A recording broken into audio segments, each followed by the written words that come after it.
We have a 24 member of squad, which actually will be looking to approach these 2 games. We also have 6 players on a standby that we are looking to be doing some work with them in case we need for the second match, or even, you never know what could happen in the first match, so then to be on a standby to help us as need, maybe, hopefully, not, but we'll have to see. But these players are still part of our largest squad of 30 players.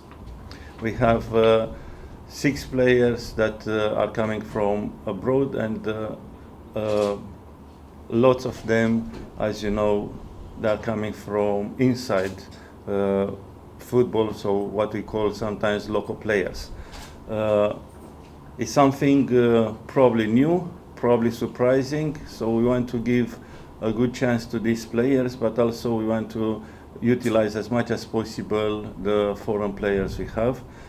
We believe that we have a very good squad to approach these 2 matches. There are 2 very important matches, very tough. Djibouti, probably know, they have been progressing quite a lot. Their local league is very strong. They had some point until recently, probably players like Alex Song and Kalon that played for them. So it's massive what actually they try to invest. But however, we are prepared and we are organized, and we are ready for these qualification games. We look at players on their performance. We have a group of people that we're looking, myself including, Chloe and Ronnie and Kelvin. We looked at the players' performance. We look at players that are currently players that they are on form, and players that obviously they have a club. So based on that, we had to reduce, unfortunately, to a lower number. But also at the same time, the players we had in a camp, particularly, as you know, this is the 3rd camp, impressed us. So we thought that they have what it takes to challenge the foreign-based players. The players we have from outside of the local league, we look at, we have Joachim Aduko from Slema Wanderers. We have Noah Kenneth from Shrewsbury. We have Marcus McCauley from PDRM Malaysia. We have Mark Pabai.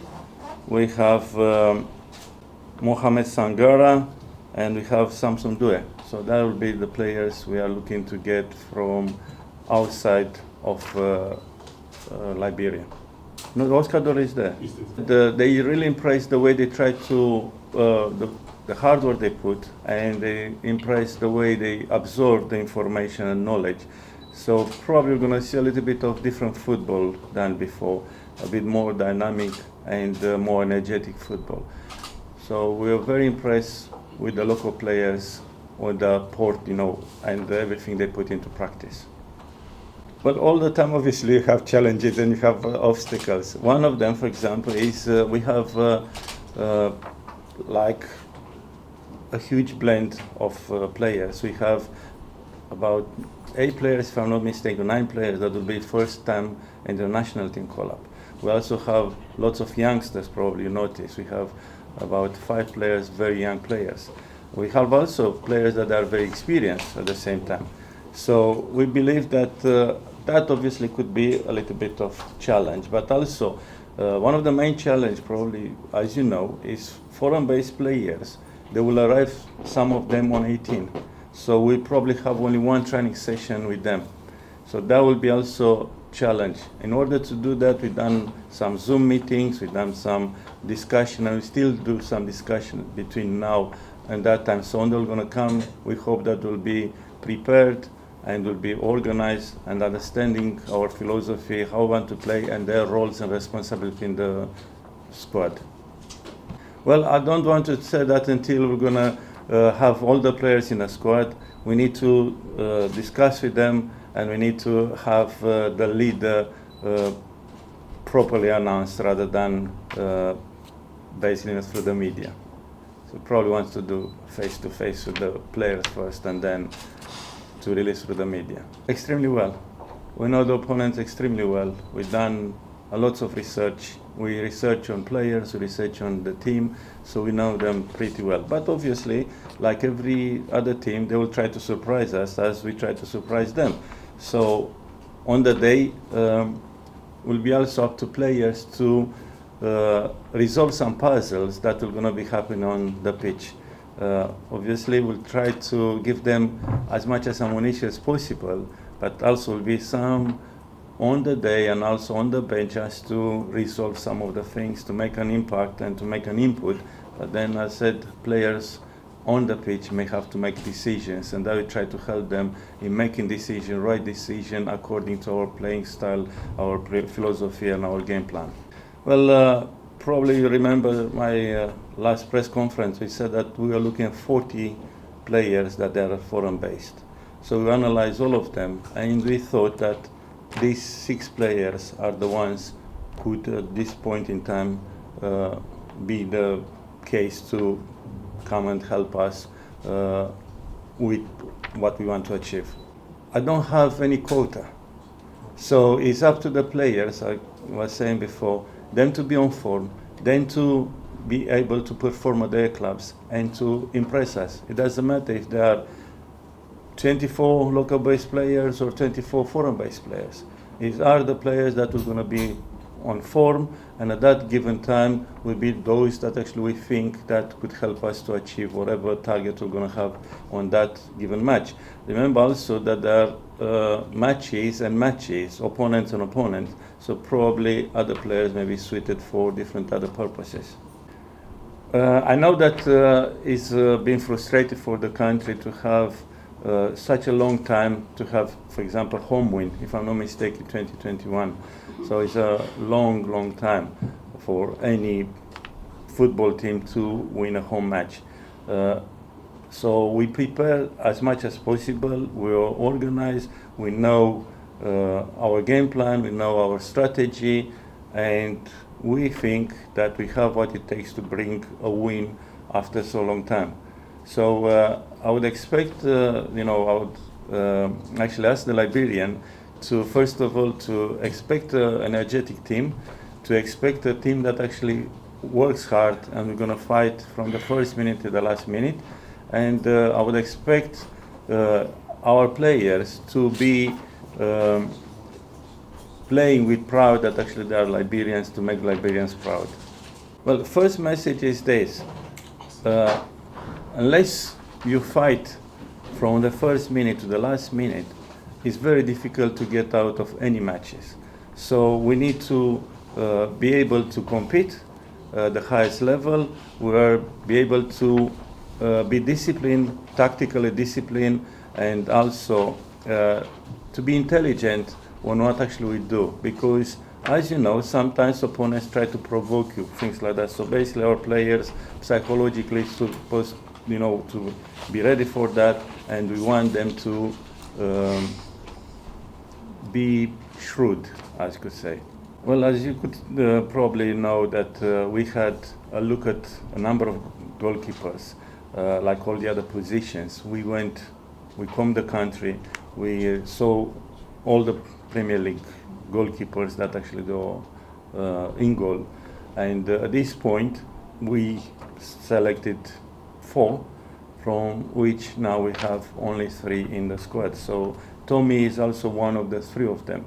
I can't tell you who may be in goal at that time, but Tommy is one of them that actually we thought that based on his performance in recent matches is a player that we can trust. Also, based on our camps, we saw that the goalkeeper we have, there are players that we can trust. Additionally, probably a few days ago, we also had a group of players, 13 of them, a group of goalkeepers, which actually we tried to look at them. Some, like any other players, may be ready for now.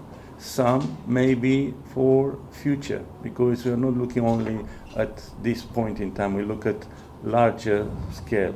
So obviously, as you know, we have chance, we have World Cup qualifiers, so we have a long journey ahead. So we try to have as much as possible broader spectrum. It's a very difficult question to answer. It's for you to find out in a way, but it's a big difference between being a club coach and national team coach. At club coach, you have the players for a long period of time, and you could have probably one style. But when it comes to the national team level, you probably have to adjust because, as for example, you know now, players who are going to be arriving on 18. So you have very, very short period of time. With some, you may have more time, so you may be a bit more patient. For others, you'll be, just limited amount of time, so you have to make sure that player slots in straight away. So it could be sometimes lots of changes. Sometimes it could be no changes because depends of the fixture, depends of the window. It also depends of the players. If you look at club levels, how the club is doing, what is the form of the club, and also you have to look at the clubs. Are they playing currently? Are they in a league? For example, if you look at Slavia Sofia, they played AC Milan very recently, so it's completely different compared to other clubs that probably they are in holiday. So all that things it counts when it comes to selecting the players for the national team. I was saying I want players to be on form. Michael McCauley, for example, his case, and the same thing was happening with Pasherma, for example, and some others players, that they all happen to be in the country. So I wanted to have a look at them. And on the other side, he had individual training program, and he was training with us, and on top of that, we had a fitness trainer training him every day. So he proved that it's worth to have him in a squad compared to others that actually they play. At the time when we took him, he was with the club, so was not unattached. Now, whatever is changing, to be honest, I don't exactly know. But with him, for example, was because he was training with us, and we had a chance to look at him and his performance through our training program. Well, I don't believe that the second leg is the one who is determined. It's a qualifying match of basically a qualifying round of 2 matches. So each match is as important as the other one. You saw so many times probably, even in the past, good results in the first match and then not that good results in the second match. So we have to avoid that. So you have to treat, and we're treating both legs with the same importance. We are looking, in the end of the day, for qualification. So we'll be looking to approach the match as we had a plan, and if we need to change, we're going to change the plan as per game we're going to go. Well, every single match, every time I was coaching, I don't accept anything else but just going for the win. Sometimes it happens, sometimes it doesn't, but winning has to be a part of your achievement, because otherwise what's the point to go there? You go for second best and you end up on third place with 0. So we look there to win, and if you happen not to win, so be it. But we want to go every single match from now on to approach to win, regardless of the opponents.